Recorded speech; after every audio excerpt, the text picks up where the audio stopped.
एक दिन की बात है मेरे प्यारे, ध्यान देना। भोले बाबा कैलाश पर्वत से चलते हैं। रास्ते में पहुंचे हैं तो एक कौवा मिल गया है।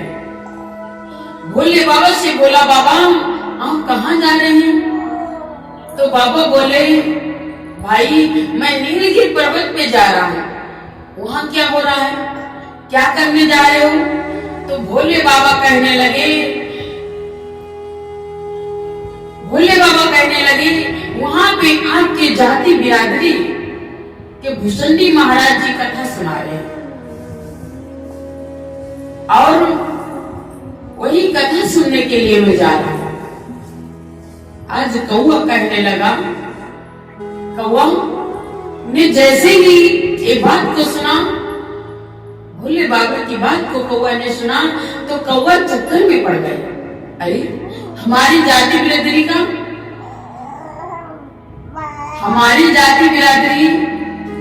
का कौवा कथा सुनाए तो बाबा वो कैसी कथा सुना रहा है? भोले बाबा कहने लगे, बहुत मधुर और मीठी आवाज में कथा सुना रहा है। अरे बताया है।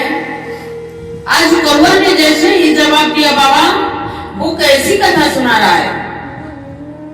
भोले बाबा कहने लगे, अरे बहुत मधुर मीठी आवाज में कथा सुना रहे। कौवा कहने लगे, नाना ऐसा हो ही नहीं सकता, ऐसा मैं बिल्कुल नहीं मानूंगा। हमारी जाति बिरादरी का फिर कौवा सुनाए, कौवा कथा सुनाए और उसकी आवाज मधुर और मीठी होगी? नहीं, मैं ऐसा कभी नहीं मानूंगा, ये बिल्कुल झूठ। लेकिन याद रखना मेरे प्यारे, जैसे ही कौवा ने पूछा है वो कैसी कथा सुना रहे हैं महाराज, कैसी कथा सुना रहे हैं? भोले बाबा कहने लगे, वो बहुत मधुर मीठी आवाज में कथा सुना रहे हैं। आज कौवा चक्कर में पड़ गया। हमारी जाति बिरादरी का कौवा कथा सुनाए और फिर उसकी आवाज मधुर और मीठी?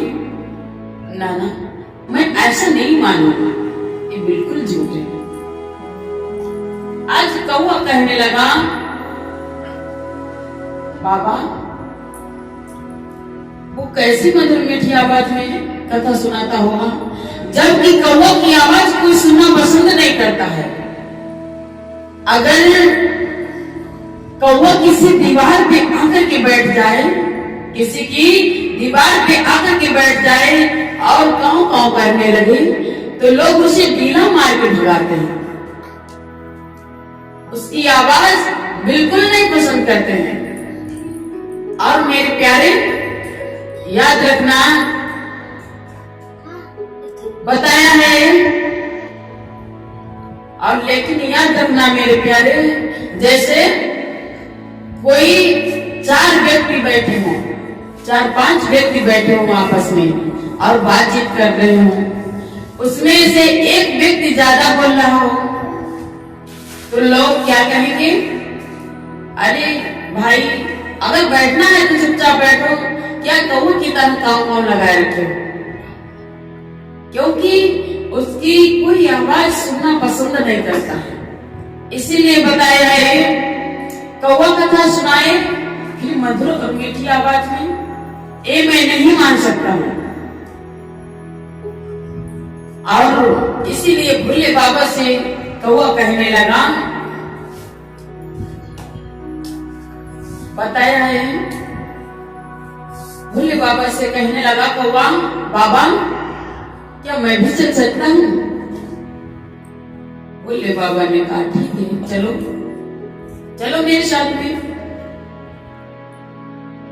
क्योंकि भोले बाबा ने विचार किया है कि इस कौवा का मनोरथ बढ़िया नहीं है, लेकिन हो सकता है वह सत्संग में पहुंचेगा, कथा को सुनेगा, संतों से मिलेगा तो इसका मनोरथ बढ़िया हो जाएगा। इसीलिए भोले बाबा कहने लगे, चलो आज चल करके भोले बाबा के शक में चल दिया और चल करके कहां पहुंचा है, जहां पे भुसुंडी महाराज जी कथा सुना रहे। भोले बाबा चल करके भुसुंडी महाराज जी से मिले हैं, लेकिन याद रखना वो कौवा आज भुसुंडी महाराज जी से नहीं मिला, क्योंकि वो कथा सुनने नहीं गया था। कथा सुनने नहीं गया था, इसीलिए भोले बाबा तो भुसुंडी महाराज जी से मिले हैं, लेकिन कौवा आज भुसुंडी महाराज जी से नहीं मिला, क्योंकि वो कथा सुनने नहीं गया था, केवल देखने गया था। वहां वो कौवा एक चट्टान, पत्थर की चट्टान पड़ी थी, उस चट्टान पे बैठ गया और बैठ करके जब बैठ गया है, इधर भोले बाबा भुसुंडी महाराज जी के पास में बैठ गए। तो आज भुसुंडी महाराज जी से भोले बाबा कहने लगे, आज भोले बाबा भुसुंडी महाराज जी से बोले हैं क्या, अब श्री राम कथायति पावन, अब श्री राम कथायति पावनी, और सदा दुखत शव पुण्य न श्रावण, सादर बातें सुनाबो मोही, और बार बार बिनबो प्रभु तो ही। आज भुसुंडी महाराज से भोले बाबा कहने लगे कि महाराज जी ऐसा करो, अब भगवान की कथा प्रारंभ करो। और जब भुसुंडी महाराज जी ने कथा प्रारंभ की, बहुत मधुर और मीठी आवाज में, कौवा इधर देखने लगा। जैसे ही मधुर और मीठी आवाज सुनी है कौवा ने, आज भुसुंडी महाराज जी को किस प्रकार से कौवा देख रहा है। देखिए कौवा का मनोरथ कैसा है। आज कौवा किस प्रकार से भुसुंडी महाराज जी को देख रहा है। अरे जैसे ही मधुर मीठी आवाज में भुसुंडी महाराज जी ने कथा प्रारंभ की है, तो कौवा उछल के देखने लगा और विचार करता है, हमारी जाति बिरादरी का भाई बंधु को कथा सुनाए, वो भी मधुर मीठी आवाज में सुना है, बहुत अति सुंदर मधुर मीठी आवाज है। अब तो कौवा और चक्कर में पड़ गया, कौवा और चक्कर में पड़ गया है। कहीं इधर से देखता है, कहीं उधर से देखता है, कहीं दाएं से देखता है, कहीं बाएं से देखता है, कहीं उछल के देखता है, कहीं कूद कूद के देखता है, उछल उछल के देखता है। आज जैसे ही ये नाटक बना रहा है कौवा, तो भुसुंडी जी महाराज जी की नजर जब कौवा की तरफ पड़ी है, आज भुसुंडी महाराज जी ने इशारा किया है भोले बाबा की तरफ। भोले बाबा से भुसुंडी महाराज जी कहने लगे, अरे महाराज देखिए, जो आपके साथी आए हैं काक जी महाराज, देखो वो क्या बना रहे हैं। तो भोले बाबा ने देखा है, बात तो बिल्कुल सच है, लेकिन बात बनावे तो क्या बनावे। तो क्या बताया है भोले बाबा ने, वहां पर बात बना ली है कौवा की। भोले बाबा कहने लगे, महाराज इसे बहुत ही आनंद आ रहा है कथा में, इसीलिए वो झूम झूम के कथा सुन रहा है, कूद कूद के कथा सुन रहा है, झूम रहा है आपकी कथा में, इसे बहुत ही आनंद आ रहा है। ठीक है, कोई बात नहीं। आज भुसुंडी महाराज जी कथा सुनाने लगे। धीरे धीरे मेरे प्यारे शाम का समय आया, कथा विराम हुई, भंडारा हुआ, सभी ने प्रसाद ग्रहण किया है। और जब सारे लोगों ने प्रसाद ग्रहण किया है तो उनकी जो झूठी पत्तल थी उन्हें एक साइड में डाल दिया गया। सारे लोगों ने भंडारा प्रसाद पाया है और झूठी पत्तल जो थी उसे एक साइड में डाल दिया गया है। मेरे प्यार याद रखना, कौवा उठा और उठ करके कौवा उड़ करके पहुंच गया उन पत्तलों के पास में। जूठन खतखोरने लगा। जब जूठन खतखोरने लगा तो आज भुसंडी जी महाराज जी कहने लगे, आज मेरे प्यारे जब वह कौवा जूठन खाने लगा तो इधर भोले बाबा से भुसंडी महाराज जी ने फिर कहा, अरे महाराज जी देखिए, आपके साथ में जो काक के महाराज जी आए हैं, आपके मित्र जो आए हैं, वो देखिए वो क्या बना रहे हैं। भोले बाबा ने फिर बात बना ली, कहने लगे, देखिए महाराज, क्योंकि मेरे प्यारे याद रखना, बात तो बिल्कुल सच है, लेकिन याद रखना मेरे प्यारे, जब वो देखा है कि कौवा जूठन खाने लगा है, तो आज भुसंडी महाराज जी ने भोले बाबा से कहा कि देखो आपके मित्र जी, आपके मित्र काक जी क्या कर रहे हैं।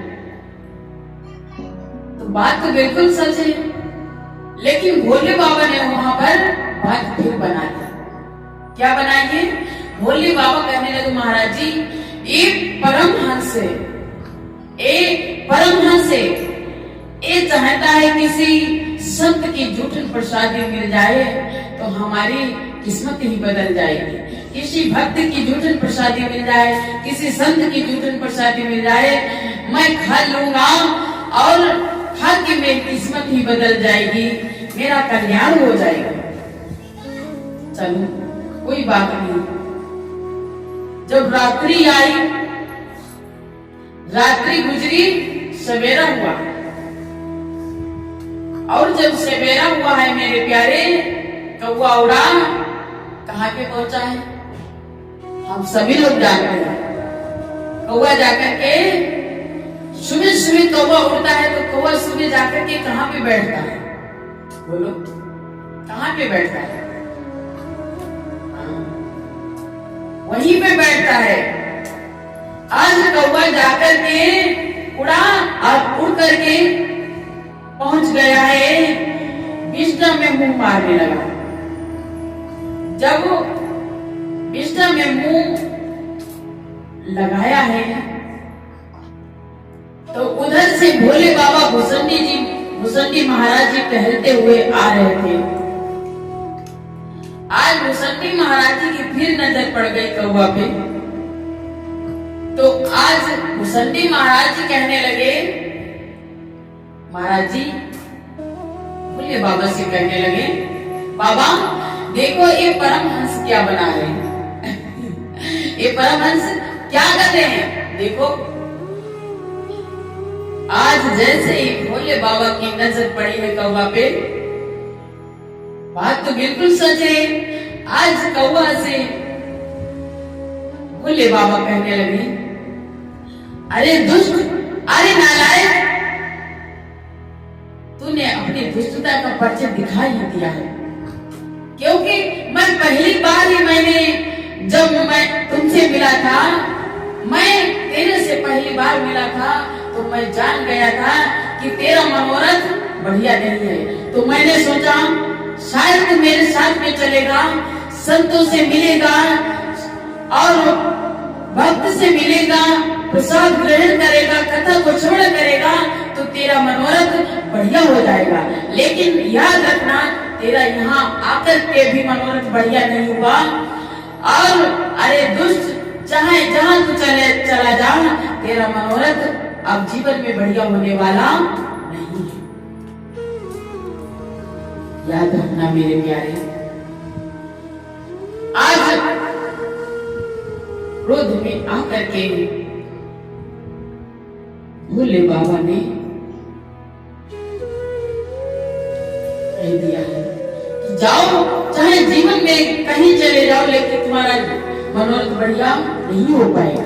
इसीलिए घर पर भले ही थोड़ा बहुत मनोरथ खराब हो जाए, लेकिन मेरे प्यारे याद रखना, जब ऐसे स्थान पे जाओ तो आपका मनोरथ अति उत्तम होना चाहिए, बढ़िया होना चाहिए, तो आपके जीवन में कुछ बदलाव आएगा।